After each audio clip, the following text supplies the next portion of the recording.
వాడు ప్రవీణ్ గాడు వాడి తల తీసుకుని రండి అన్నాడు ఆయన. వాడి తల తీసుకుని రండి అన్నాడు. నేను వచ్చేటప్పుడు ఫోన్ చేసిరా అని చెప్పాను. వచ్చేటప్పుడు ఫోన్ చేసిరా బాబు, ఎక్కడున్నా చెప్తాను, తీసుకుందు కానీ తల ఏంటి నువ్వు తల తీసేది.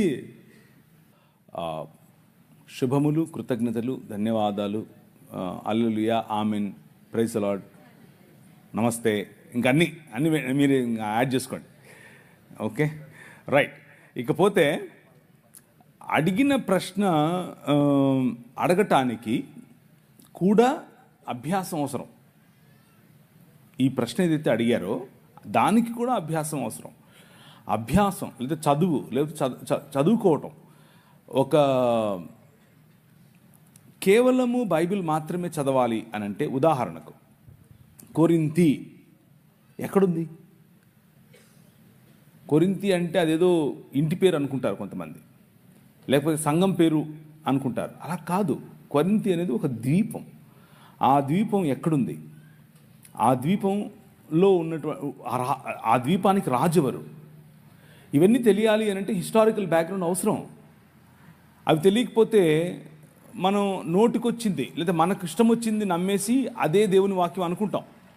అలా ఉండకూడదు. హిస్టారికల్గా అంటే దేవుని వాక్యము ఏ హిస్టరీలో ఎప్పుడు ఎలా రాశారు, ఎవరు రాశారు, ఎందుకు రాశారు అనేది చదవటం, దాని వెనుకున్నటువంటి బ్యాక్గ్రౌండ్ అర్థం చేసుకోవడం చాలా ముఖ్యం. అలా అర్థం చేసుకోకపోతే పెడర్థాలు వస్తాయి.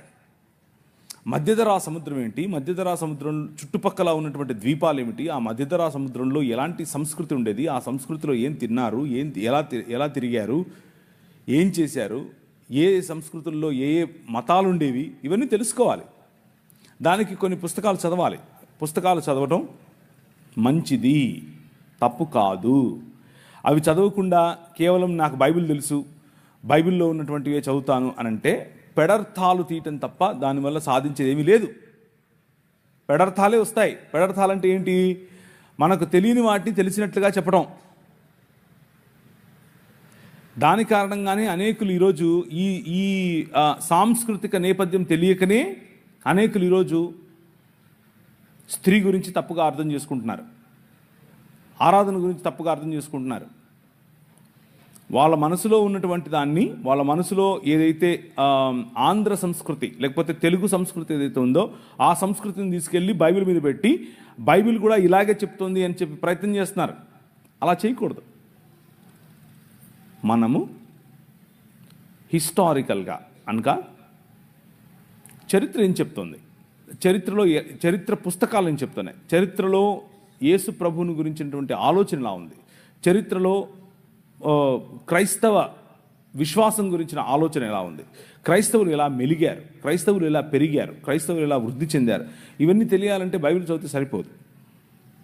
బైబిల్ మాత్రమే దేవుని వాక్యం, బైబిల్ మాత్రమే దేవుని నోటి నుండి వెలువడినటువంటి మనకు అవసరమైనటువంటి బుద్ధివాక్యం, జీవవాక్యం వగేరా వగేరా వగేరా. కానీ దానిని అర్థం చేసుకోవటానికి, దానిని సంపూర్ణ వివరణ మనం అర్థం చేసుకోవటానికి చరిత్ర అవసరం.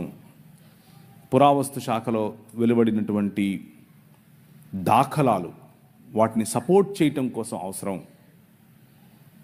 భిన్న మతాలకు ఉన్నటువంటి పుస్తకాలు, ఆ పుస్తకాలు వారి భావజాలం తెలుసుకోవటం కోసం చదవటం అవసరం.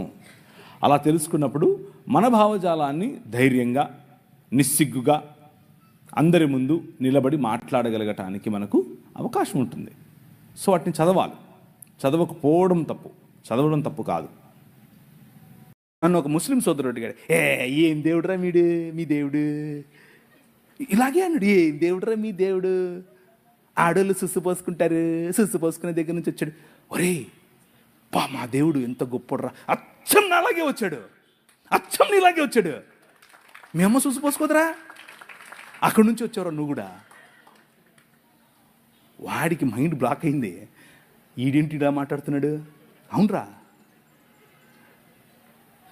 నా దేవుడు అచ్చం నాలాగే ఉండాలనుకున్నాడు, అచ్చం నాలాగే పుట్టాలనుకున్నాడు, అచ్చం నాలాగే బతకాలనుకున్నాడు. కాకపోతే తేడా ఏంటో తెలుసా, నేను ఈ లోక మర్యాదకు తలొగ్గాను, ఆయన ఈ లోక మర్యాదని జయించాడు. That is your king. నీ రాజు కథే వేరు. ఎంతని చెప్పాలి, రోజు చెప్తానే ఉంటే ఇక సమయం తెలీదు. అంత గొప్ప రాజు. కూతుర్లు ఉన్న వాళ్ళందరూ చేయతాడా? మిమ్మల్ని అడగలేదమ్మా, ఇక్కడ అడిగాను. మీరు ధన్యులు, మీరు ధన్యులు. ఎందుకో తెలుసా? మీ పాపను చూసి 6 ఏళ్ళైనా 10 ఏళ్ళైనా 15 ఏళ్ళైనా 25 ఏళ్ళైనా 35 ఏళ్ళైనా నో ప్రాబ్లం. బుగ్గల మీద చేయి పెట్టి ఎంత అందంగా ఉన్నావమ్మా నువ్వు అని చెప్పు. అది నీ బాధ్యత. నువ్వు చెప్పడం మొదలు పెడితే పక్కనోడు చెప్తే మా నాయన ఎప్పుడో చెప్పాడులే అంటది. అర్థమైందా? నువ్వు చెప్పకుండా నీ సంస్కృతి నీకేం నేర్పిస్తుంది? అమ్మమ్మ తాపత్తి పుట్ట వద్దు. నీ కూతురు దగ్గరికి తీసుకో, కౌగిలించుకొని చెప్పు, ఐ లవ్ యూ బెటా. అబ్బా ఎంత అందంగా ఉన్నావే నువ్వు, మొత్తం అలాగే ఉన్నావు, అచ్చం మీ అమ్మలాగా ఉన్నావు, అచ్చం మా అమ్మలాగా ఉన్నావు. వాళ్ళకి ఎంత ఎంత అందం తెలుసా? అది ఎంత సంతోషపడతారో తెలుసా? నువ్వు చెప్పక పక్కనోడు చెప్పితే జంపు జిలాని. ఎందుకు నువ్వు చెప్పలేదు? నీ తప్పది. అర్థమవుతుందా? మన భావజాలం, క్రైస్తవ భావజాలం, 66 పుస్తకాలు ఉన్నటువంటి బైబిల్ గ్రంథ భావజాలం ఏం చెప్తుంది అని అంటే, స్త్రీకి ఇవ్వాల్సినటువంటి గౌరవం ఇవ్వాలి, కూతురికి ఇవ్వాల్సినటువంటి గౌరవం ఇవ్వాలి, కూతురికి ఇవ్వాల్సినటువంటి హక్కు ఇవ్వాలి. నీ ఆస్తిలో హక్కు, నీ పేరులో హక్కు, నీ కుటుంబంలో హక్కు, నిన్ను చూసుకునే హక్కు నీ కూతురికి ఇవ్వాలి. మిగిలిన ఏ గ్రంథాలు చెప్పలేదు. ఒకసారి నీ బైబిల్ ఎత్తండి. ఈ గ్రంథం, ఈ నల్లట్ట పుస్తకం ఈ దేశంలో స్త్రీకి ఆస్తి హక్కు తెచ్చింది. హల్లెలూయా! ఈ గ్రంథం, ఈ పుస్తకం ఈ దేశంలో స్త్రీకి చదువుకునే హక్కునిచ్చింది, స్త్రీకి నాయకత్వపు హక్కు ఇచ్చింది. ఇందిరాగాంధీ వచ్చి ప్రైమ్ మినిస్టర్ అయ్యింది అని అంటే కారణం ఏంటనుకుంటున్నారు? సనాతనం కాదు కాదు కాదు కాదు కాదు నౌజుబిల్లాహి శైతాని కాదు కాదు కాదు కాదు బైబిల్ గ్రంథం.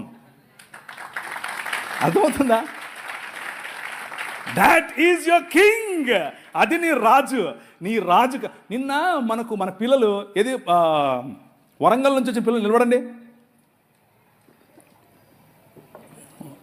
మీరు అడిగారు కదా, వీళ్ళందరికీ చప్పట్లు కొట్టండి. మా పిల్లలే ఇల్లు కూర్చోండి. అన్న జై భీమ్ జై భీమ్ జై భీమ్ అంటున్నారు. అన్నివ్వండి, ఏం కాదు. జై భీమ్ అన్నివ్వండి, నో ప్రాబ్లం. మీరేమనాలి తెలుసా? జై భీమ్కు పైన కూడా ఉన్నాడు నా రాజు, మై కింగ్ అని చెప్పండి. ఆ భీమును నిలబెట్టింది నీ రాజు. డాక్టర్ బాబాసాహెబ్ అంబేద్కర్ గారు కొలంబియా యూనివర్సిటీకి వెళ్ళినప్పుడు బైబిల్ స్టడీస్ అటెండ్ అయ్యేవారు. రూతు పుస్తకానికి ఆయన వ్యాఖ్యానం రాశారు. He was a practising Christian. ఆయన ప్రాక్టీసింగ్ క్రిస్టియన్ అండి బాబు. ఆయన ఒకరోజు 3 లక్షల మందితో కలిసి నేను బాప్టిజం తీసుకుంటాను అని చెప్పి ముందుకు వచ్చి మన మెథడిస్ట్ సంఘంలో ఉన్నటువంటి బిషప్ గారికి చెప్తే, బిషప్ గారు దానికి కావాల్సినటువంటి పనులన్నీ వసతులన్నీ ఏర్పాటు చేసుకునే క్రమంలో నెహ్రూ గారు ఫోన్ చేసి ఏంటండి మీరు ఇలా చేస్తున్నారంట, ఇలా చేస్తే మీకు ఈ పొలిటికల్ అపోజిషన్ ఎక్కువైపోద్దని చెప్పైతే మనోళ్ళు మాకొద్దండి, మీరు పొలిటికల్ కన్వర్షన్ అంట మాకొద్దు అని చెప్పి నెహ్రూ గారి ఒత్తిడికి లొంగారు. ఒక పక్క ఇంకొక ఆయనేమో గోసి కట్టుకుని నిరాహార దీక్షకి వెళ్ళాడు. ఏమని? నువ్వు వెళ్తే ఏ మతానికైనా వెళ్ళు, కానీ క్రైస్తవానికి వెళ్ళొద్దని. ఆయన నువ్వు అత్తే నాకేంటి, నేను యేసు ప్రభువుని అనుసరిస్తా అని చెప్పాడు. ఎవరు? డాక్టర్ బాబాసాహెబ్ భీమ్రావ్ అంబేద్కర్. ఇది నేను కొత్తగా చెప్పేది కాదు, ఇది హిస్టరీ. This is history. ఆ జై భీమ్ వాళ్ళకి తెలియదు. చెప్పండి, వెళ్ళి ధైర్యంగా చెప్పండి. ఆయన మనము కాదంటే, మనము చీత్కరిస్తే మేము మిమ్మల్ని ఆహ్వానించము అని చెబితే ఆయన అన్నాడు, నువ్వు ఓడరా నన్ను ఆహ్వానించేదే, నేనే కొత్త మతం పెడతానని చెప్పి బౌద్ధంలోకి వెళ్ళి బౌద్ధంలో కొత్త మతం స్థాపించాడు. ఆ మతం ఏంటనుకుంటున్నారు? క్రైస్తవమే. ఈ బొంద వస్తుంది. నీ బొంద ఇలా చెప్పానని